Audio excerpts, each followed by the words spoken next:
And for the community, I'm looking forward what do you think about these practices, if you're applying, and what you would like to do with this information further.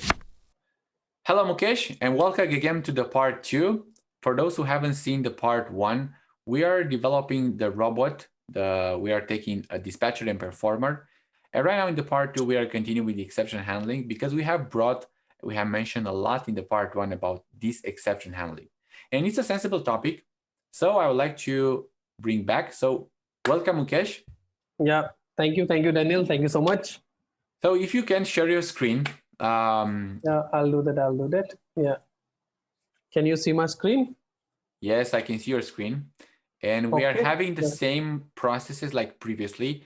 For the viewers who didn't view the part 1, let's tell briefly what we are building. We are building a dispatcher and performer and a process which is grabbing something from the screen, in this case, some invoices. It's getting the invoices in the dispatcher from the Outlook. That Outlook has some emails, and each email has an attachment. And this dispatcher object is sending those to the queue, and the performer will grab that item queues and it will do something with them. So let's talk about exception handling. Okay, so assuming that what is exception handling? First of all, exception handling come in picture whenever you have some exception or the error. So exception now in the broader category can be divided into two parts. One is the system exception and other is the business exception. Now, for example, if you are reading the email from the SAP and the email which you are reading, so we have in the config, we have put that we require only 3 emails. So attachment count is 3, but for some fine day, assuming that you don't get 3 emails and you get only 2 emails. So in that scenario, what you want, you would want the business to have the notification that okay, this thing has went wrong. So what would you do? So in that scenario, you will use an activity which is called the throw activity, right? And in the throw, you will use here in the properties, you will just simply write new business rule exception, new business rule exception, and then you will provide that what has happened wrong. Now what has happened wrong, this text again you can or you should put in the configuration file, because if today the business says that I want the text to be like this, that mails count less, and tomorrow they say that now no, we don't want the text like this, we want the text like this, main count less than usual, right? You don't want to go and change your entire code. So that's why make sure that you put this thing again in the configuration file so that you have flexibility of changing the exception messages. Now you just put the config object and you put the message here, and along with the message what exactly you want to put in the body or to convey to the business, you just add it by adding a plus sign and thus adding more details. So that is how you throw a business exception. Now make sure that whenever you are throwing, sorry, my bad. So make sure that whenever you throwing any business exception here, you handle the exception separately. So this catch block, this is a parent, this is the father of all the exceptions. So this by default will catch each and every exception, but this is not a good practice. We are throwing a business exception here, so we should catch the business exception in a catch which I called browse for type. So you will say business rule exception, and then you will handle that exception here. And in the handling, you can always write a mechanism to send an email or do the extra steps, right? But a practice here, whenever you throw the exception, you have to just do it like this, new business rule exception. So this is, I'm just talking about the business rule exception. You can have more exception kinds here, and then throw business exception, and what you are throwing the business exception for, let's say no mails, right? Like this. Okay. So throw business exception in the catch. If I'm not using this one, again, this will not have any impact. You will work because the father is here, that will take care, right? But whenever you are using a business exception, make sure that you are having the same correct kind of a block here. Otherwise, this won't make sense and everything will be happened by a same block. So if you are sure that, for example, you are reading any input from the folder and the file is not available. So the .NET will give you a file not found exception. So you can always go ahead and use an exception called file not found, right? And what do you want to do when the file is not found? So if you will see, now I can segregate the based on the type of exception. If the file is not found, I want to write an email to XYZ person. If there is a business exception, I want to just retry. Or if the file is not found, I don't want to break the workflow, I want to do something else. So all these things, let's say you are typing something and you got a null reference exception, and in the null reference exception, what you want to do, you simply want to continue the process. So you can just handle all this based on the type of exception. So that is why it becomes important to select the correct type of exception and handling. Okay. Okay. So that is about the try catch. Now there is one more block, finally. So when we use finally, so whatever the task which you want that it should execute at any cost, whether or if there is an exception. For example, cleaning of the data table objects, disposing of the password variable. So assuming that we are using a password variables, so irrespective if either we get error or not, we always would want to clean the variables, right? Because that is a must for us. So we would put all such status in the finally. So how does finally execute? It will go to the try, even or if there is no catch exception while exiting the workflow, it will just execute all this block. So finally, you just put the things whichever you want the Yeah. bot to execute, right? Yeah. There is Yeah. indeed a forum, and Yeah. I explain how these finally blocks works also. Right. So you can just add your comments Yeah. also that, yeah. Yeah, and this is somehow strange. To be honest, I Yeah. find it as a feature. If you don't have any catch block, that finally is not executed. And to be honest, I don't like that approach. Yeah. So you cannot write in UiPath try finally, which from my point of view would make perfectly sense to write such a thing. But unfortunately, you cannot do that. And there is a debate on the forum related to this. Correct. Yeah. There are guys from UiPath. They are working on that one. Yeah. I understand the behavior. I accept it, but it is not their behavior because they are using Windows Workflow Foundation underneath. Yes. Correct. WWF. That's why. Yeah. Yeah. But anyway, I think the people. I think the guys should work. Try catch finally. It's working like that. So we need to we need to embrace it.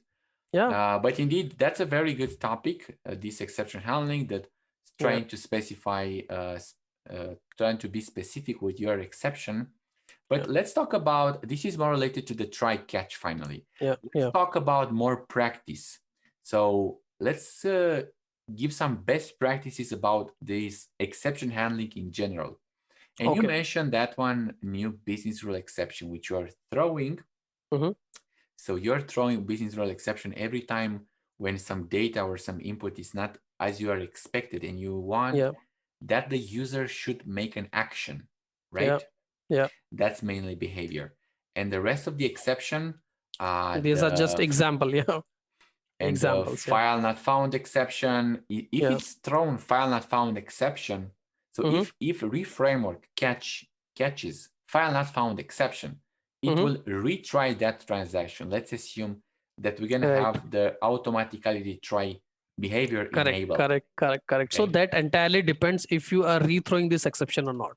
So if you just handle this exception here, okay, when I say handle, you say that whenever you are getting a file not exception, file not found, you just send an email and your job is done. You don't need to worry and tell it to the RE framework. So that is how it works. Yeah, I totally agree with you.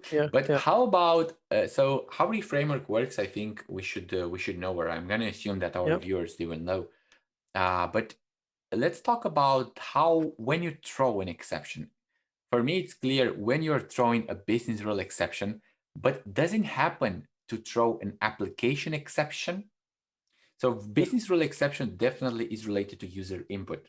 Correct. But can you use the same approach to throw the application exception, which is, by the way, another exception type? Yes. So for example, if you are opening an SAP application or a Windows application. Yeah. And you, while opening, so how will you use? So you will use the open process or start process or open application. And in the open application, you encounter some exception. In the catch block, you can definitely use an application not found exception. Or otherwise, if you're not sure that which kind of exception you are going to get, you have this guy, right? So this guy will take care of everything. So basically how this works, that the respective one will take care of the exact one, and if anything new is coming, this guy will take care. Exception block. Yeah. Okay, that one is clear, but let's go back to the try statement. Can we expand the try? So you have used the throw activity that you are throwing a business exception. Yeah. But is it any case when you're throwing an application exception? Are you making this type of distinguish between? No. So basically how it happens, like, so when exactly the application exception will come in picture, let me exactly go to a workflow, like assuming that you are writing this automation to open, so this I will just rename it to. We're gonna open a browser. Let's go back to our process. We're having a process which we're automating, by the way. Yes, correct. Sorry. So in the dispatcher, we are supposed to use the open browser, correct? So what would happen is we would create a sequence. I would call it open browser. Okay. So I am just ignoring the part and all. So in the open browser, what you will do first thing is you will use an open application, correct? So you will use an open application and you will specify the browser, or what else you can do? You can always point it to the browser, or the other thing what you can do is you can always use a start process. Okay. And in the start process here, start process like this, what you will do is you will just put the things from the configuration file. Okay. Now if some exception occurs here, you want to throw a exception. So what you will do, like this, and in here you are sure that what, if you are not sure, you can always use this exception block here. And now what you want to do, you want to rethrow or throw, that you can decide. But if you are sure that whenever you start the process you get application not found exception, you can always go ahead and use that one, right? So whenever in the debugging or that, you can always get that what kind of exception I'm getting. So for example, if I just make it to XYZ, and then if you attempt to run it, now it will give you some exception, and based on the exception type you can get that, okay, when I'm running this process, either I'm getting this exception or that exception, you can handle, and then you always have this exception block to cover you. Okay, so this is somehow how you do exception handling per operation. Can we go back how you do it per component? Yes. We have started in the part one, but I want to go a bit deeper. What's the not in the process. Okay, let's take this component, what you're supposed to do, it should read the emails from the SAP. Right. Can we take maybe another component because emails should be from Outlook. So I don't know how this component should look like. So let's take get invoice from emails. That would make sense. Yeah. So we're gonna having as a parameter the folder name, blah blah blah. And we are retrieving the Outlook mail messages and we are saving to a temporary folder. How these exception handling should look like per this component, because you are using that approach of global try-catch. How you implement that? Right. So first of all, see, from each of these XAML, okay, if you will see, both of these things are related to my Outlook only, right? So this is related to Outlook, this is related to Outlook. I am not using any other third application. So these two are related to Outlook. I can always go ahead and nested them in a try-catch because these two are using the same functionalities, right? So if anything is wrong with Outlook, this will break. And if this is breaking, this will also break. So if I know that if any of this component is breaking, what I want to do, I want to have an exception, but I don't know, right, whether the exception can happen in the for each, the exception can happen here. So I will just use the exception object and I will, what do you want to do? For example, I want to tell the guys that, okay, the process has, some exception. So I will use a send email activity, right? Now I will show you one thing. So in the send, so let's say send Outlook. Okay. Send Outlook. And let's consider Outlook. Yeah. Okay. So this again, this subject and everything will come from the config file. In the body, you will use one body which is available in the config, that exception has occurred in XYZ process. Okay. So this string will again you will get from the config. You will use it here, and and then you will use plus and you will use exception Message. dot message, right? So that's how you will get this entire detail. And what you can do is always you can use the log message activity here.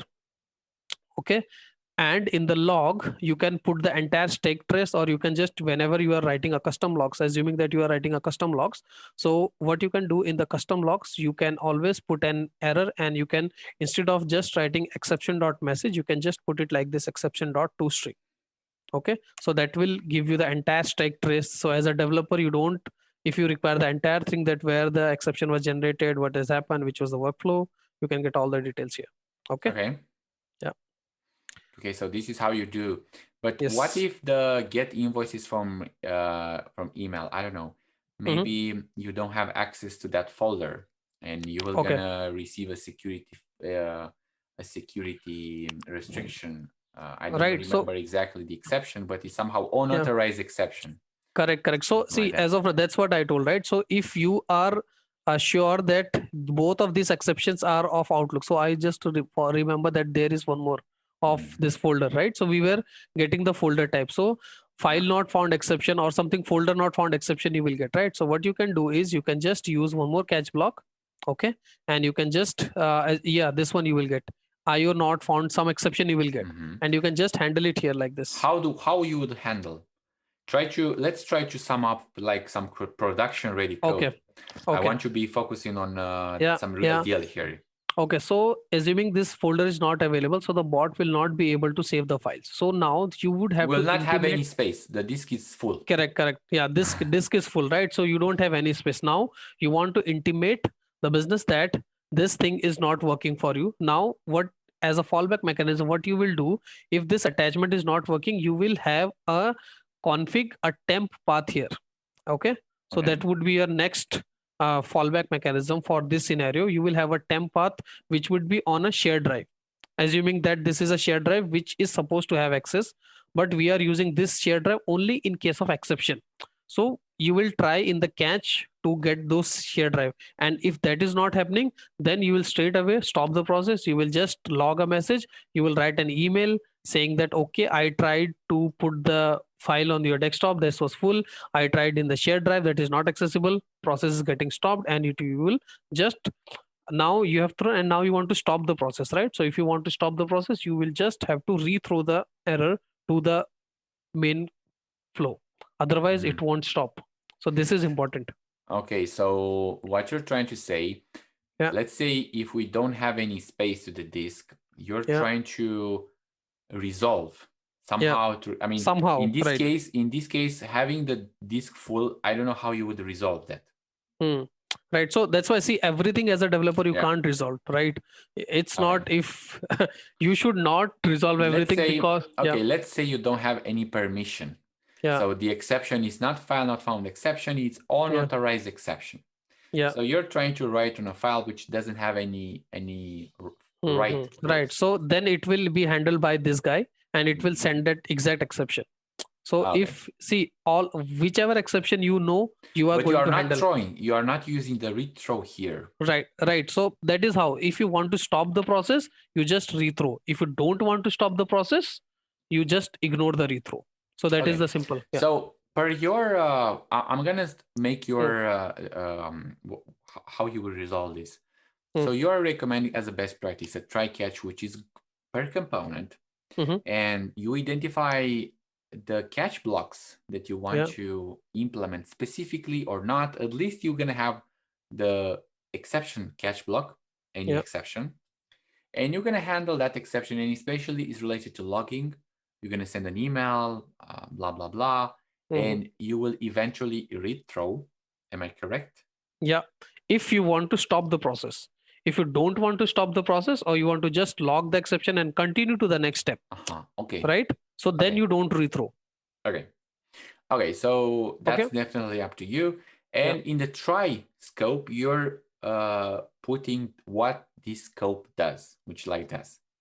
Which one? Sorry. And in the try, is exactly what we're looking, is the actual flow with this component does. In this case, get invoices from emails. Right. So if any exception on this case, do you want to continue or do you want to stop the process? If you want to stop the process, you will just make a rethrow. And if you'll make a rethrow, it will come to this XAML. So this XAML is process.xaml. So process.xaml, it will come to process transaction. It will, from this, you will getting that error thrown. It will come here in the exception, and it will I get that's reframer. That's reframer. I'm more my focus is more related to that, specifically to the how do you design a component. So per my understanding, the component has two things, or I see two different things. Correct. Is getting the invoices from email, so it's part of the non-email case, but also it's taking care of some exceptions, like folder not found, file not found, anything. Okay. How you would know that the caller, how you would invoke the caller that the path has not been found? Okay, you're gonna rethrow. Yeah. You will use that rethrow. And see, that is where your logs come in picture. So if you're asking from a developer point of view, that's where your logs come in picture. Custom logs. So whenever this is breaking in your custom logs, you will have all these details available. That is why at the beginning I told that maintaining logs is also important just by writing the code. So if I'm using a logs, I will just use this log. So as of now, I'm using it in orchestrator. So in our cases, most of the automation I write, I prefer to write this on a notepad file or just appending and just dumping it somewhere. So I can just refer by date timestamp and I can see, okay, after step number 24, 26, 28, I got this exception. This was because in the try, this thing has gone wrong. That's simple. Okay. Yeah. Okay, so this is your approach, how you create a component. That's good. Okay. How about is it anything related would you like to point out? Because I would like related to this. Okay, so related to this now, as I have told, right, throw and rethrow works in parallel. If you want to again, so now assuming that you want to rethrow the same exception again to the parent, so you will use rethrow. But if you want to add some extra information, you can always use the throw activity here again. Yeah, throw, and then you can add more details, to anything. So you have now option to add more details. But if you are using rethrow, you don't have option. You are just throwing the exact exception to the caller. Correct. So you are from most of you who are from the programming background would relate that rethrow will send the exact thing, and in the throw you get an option to made some customization to the error message or anything you want. My question is related how you would practice that. So that's why for me, if the exception dot message is a business exception and I exactly know what it is, I have already coded it like this. I will just use rethrow. But whenever I am using the exception thing, this can be anything, right? I am not sure.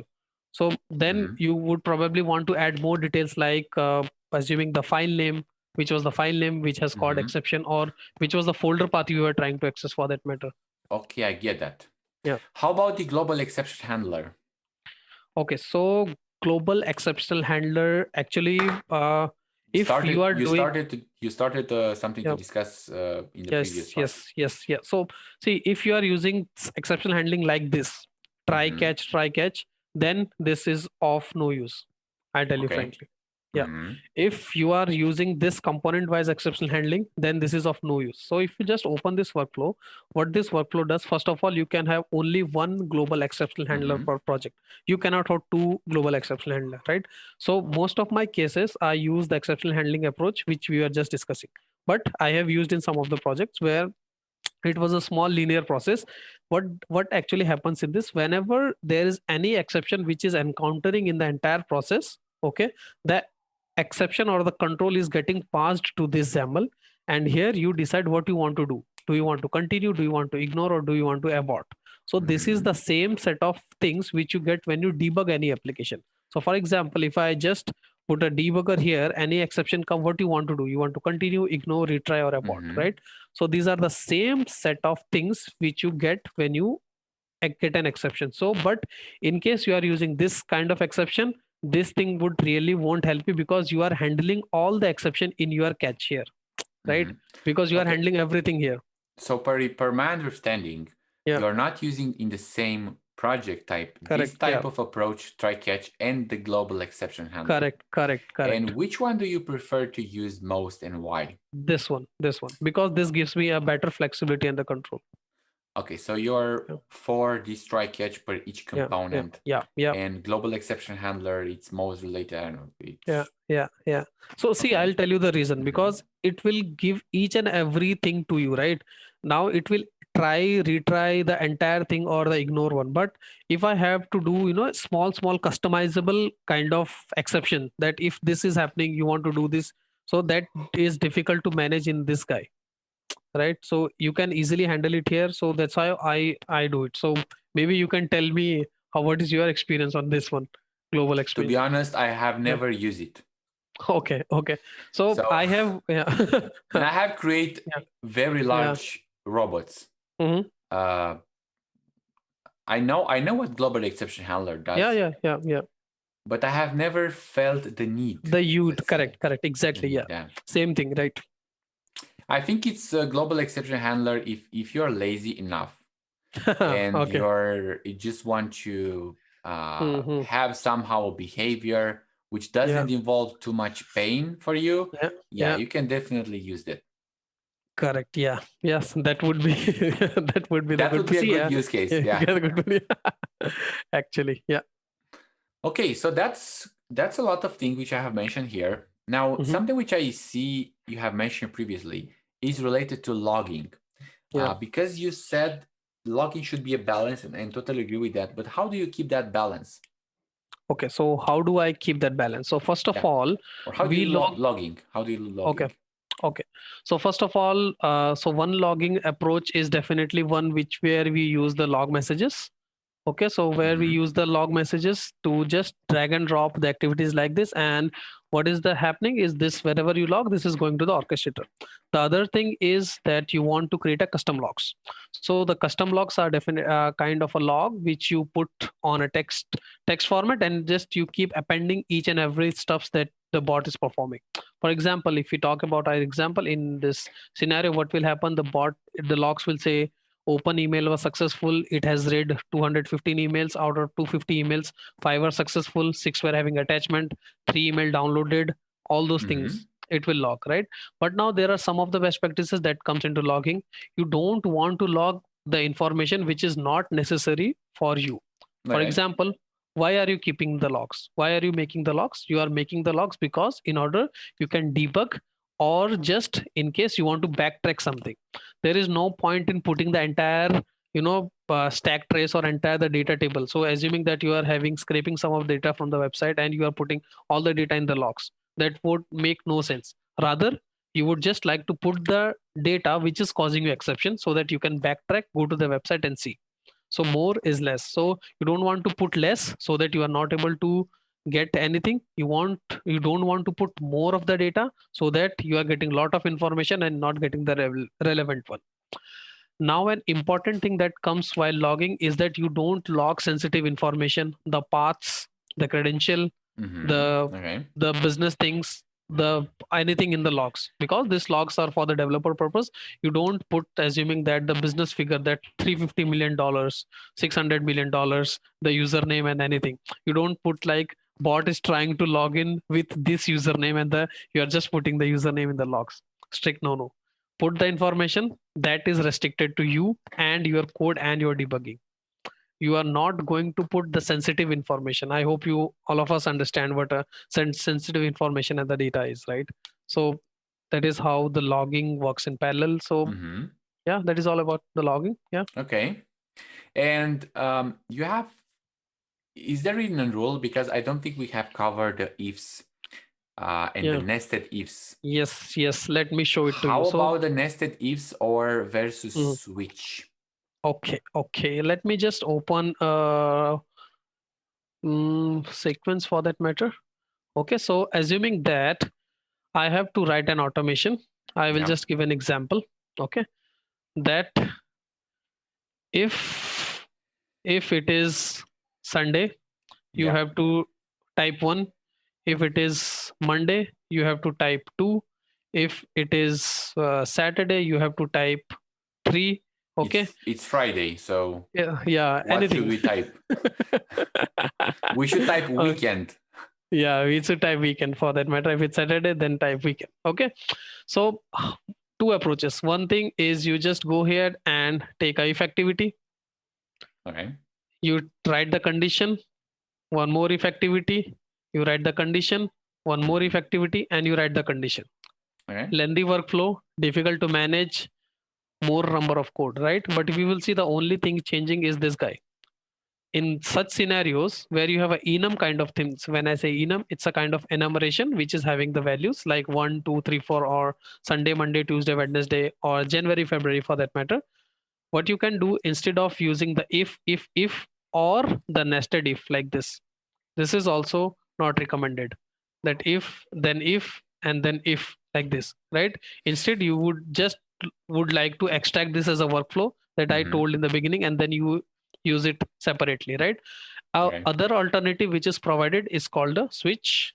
Okay, what happens in the switch, you have an option to put the condition and the cases. So in our case of January, February, we will just put the expression like, what is the string which is coming, 1 2 3, and based on that I want to print Sunday, Monday. So if the expression is 1, you just put a case, add a new case. If the case value is, let's say, 1, you what do you want to do? You want to, Mm-hmm. assuming that you want to a message box. Okay, you want to have a log message which says Sunday.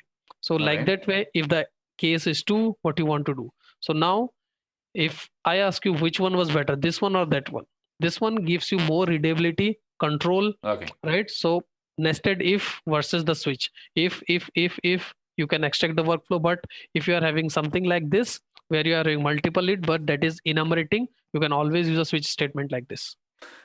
Okay. I think we got that. Yeah. I have a one. I think it should be the last question. Yeah.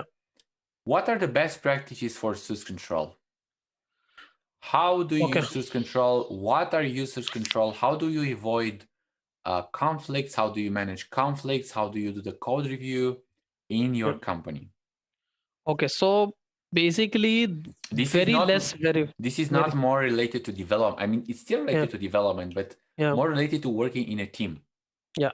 So it is basically, see, whenever we are having this switch case, it is very less that we get to work on the switch cases, because most of the things you don't get to work mostly on the switch cases. But whenever we do, we check that there are no infinite loops. So when I say infinite, there should be a default case, that what would happen if none of the conditions are getting satisfied. So you have specified 1 2 3, but now the number is coming as 49. What would happen?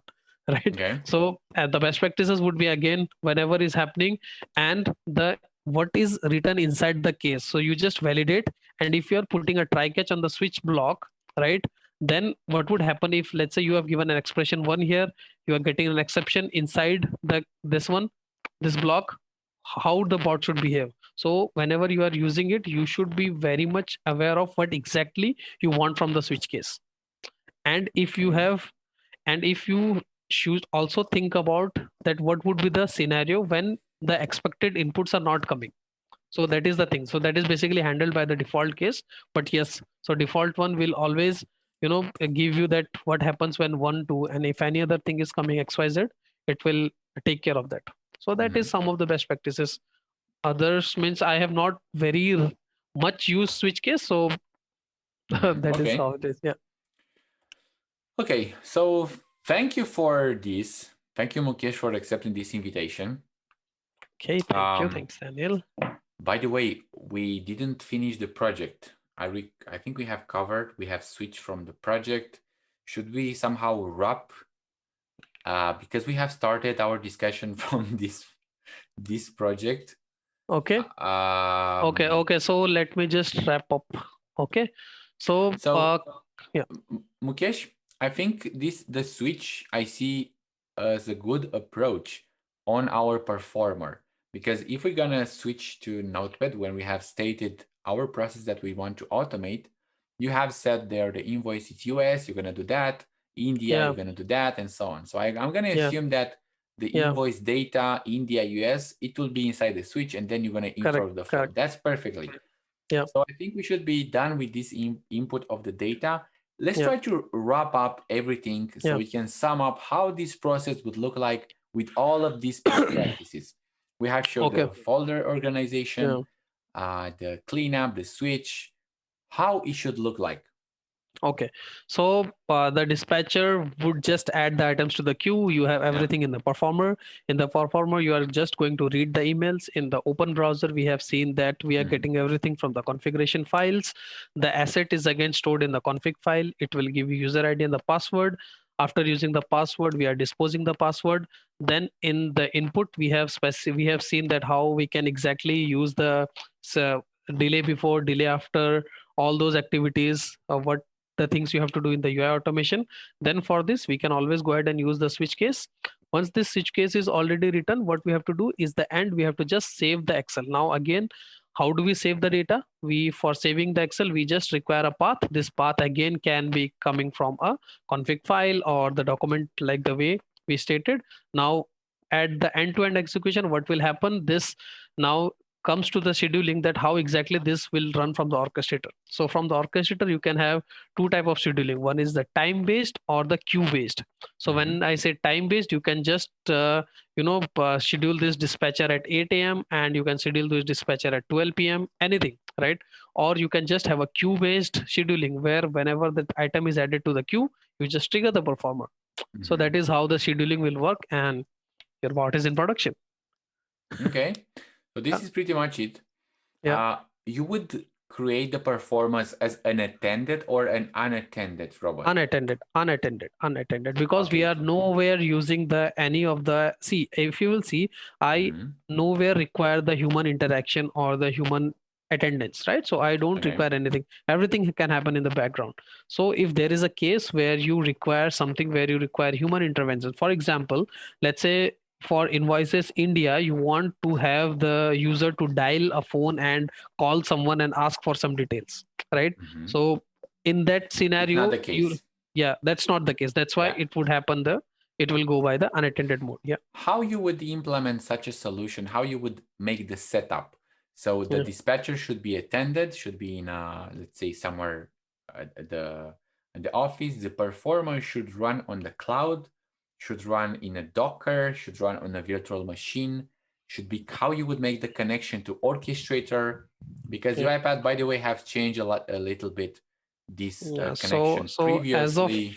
now, I have not used the because the cloud part of things. So the cloud part I'm just using in the community one. So Hmm. most of the projects I have working is the orchestrator is on premise. So Hmm. we are just using the on premise. So I can Okay, just talk which is about that one only. Yeah. which is way older, I Yeah, assume. yeah, correct, yeah.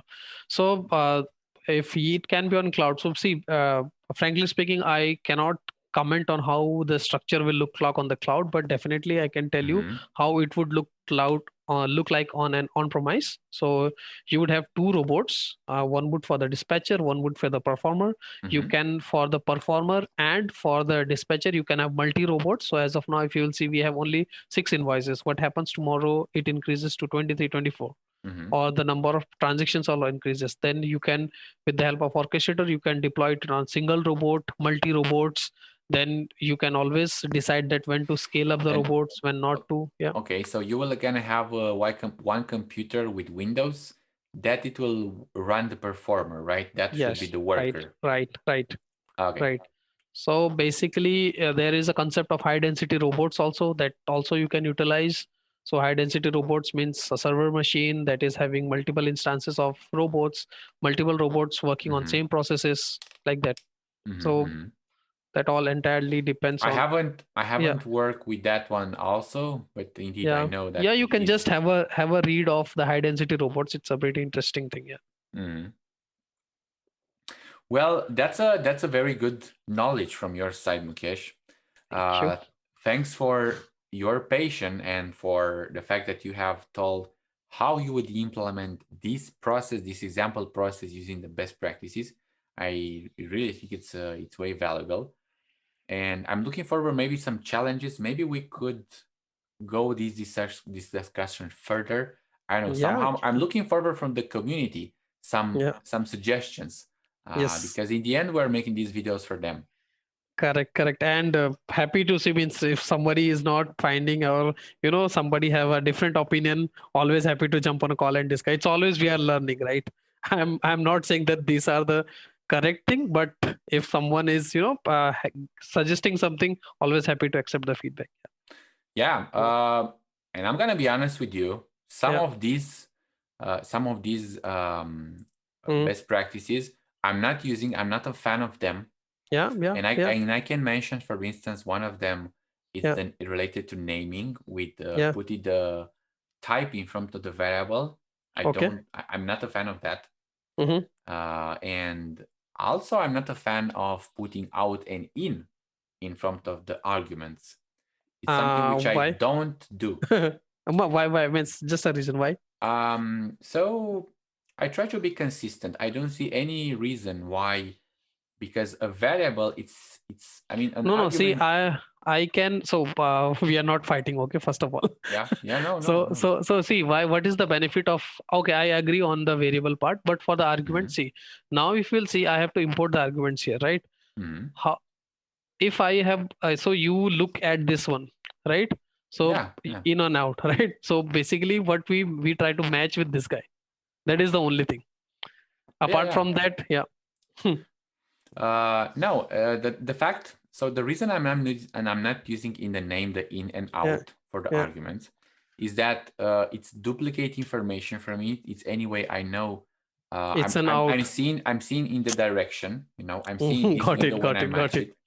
So I need to keep in sync. For me, it's an extra work. Yeah. That's a point of view. That's one of the reason. And another reason is that I'm a big fan of this kind of splitting which you are making. Okay. So I'm using that a lot. And generally I'm not having bigger workflows. I try to stick to 2 screens of scrolling. Okay, this is not 2 screens at the end. I can have 3 screens, but these should not be longer. I don't have, 2 screens is actually quite a lot. If I have something way longer than 2 screens, it means it's something fishy. And I try to keep out the exception handling. I try to mix these type of things. Some feature which I use it, by the way, is if you publish or not a workflow, you can have a private workflows inside the project. So this should not be visible. And I use this trick for internal things. So which one that you want to hide the? Sorry, I didn't get that. Hide. If you're gonna cancel this workflow arguments, if you're gonna close this window, okay, and you're going to the project explorer project, you make it visible, the project, and you right click on one of the XAML files, you right click, and you say ignore from publish. Okay. This will not be published, and it's still a private workflow kind of for thing. you, Okay. which is not exposed. And for me, got it. So, but this is not available, I think, in the 2019 version, or it was available. I don't know. The development which I'm using almost the latest one. Yeah, that's why. Yeah. So never seen that actually. Yeah. That's good. By the way, I have just during when before starting the interview, I have a package on the UiPath marketplace, and I have seen the mail from UiPath that they are making a change from the studio. The packages, they will run inside of each process. I guess they're doing that for security purposes. So each package that the person it will run, it will not be inside the same process. I know from the guys, this is way technical, but they are doing, basically they are trying to split like Chrome is doing. The Chrome, that's why there are multiple Chromes for multiple tabs. It's trying to keep separate things. So they are doing the same approach. Mukesh, thanks for accepting this invitation and for sharing how you would create a project using the best practices. And for the community, I'm looking forward a few suggestions. What do you think about this? What do you think about these practices? If you're applying, and what you would like to do with this information further. Thank you again for accepting this invitation. It was really valuable discussion. And it's quite late right now when we are filming this interview. And see you next time. Thank you, Daniel. Bye-bye.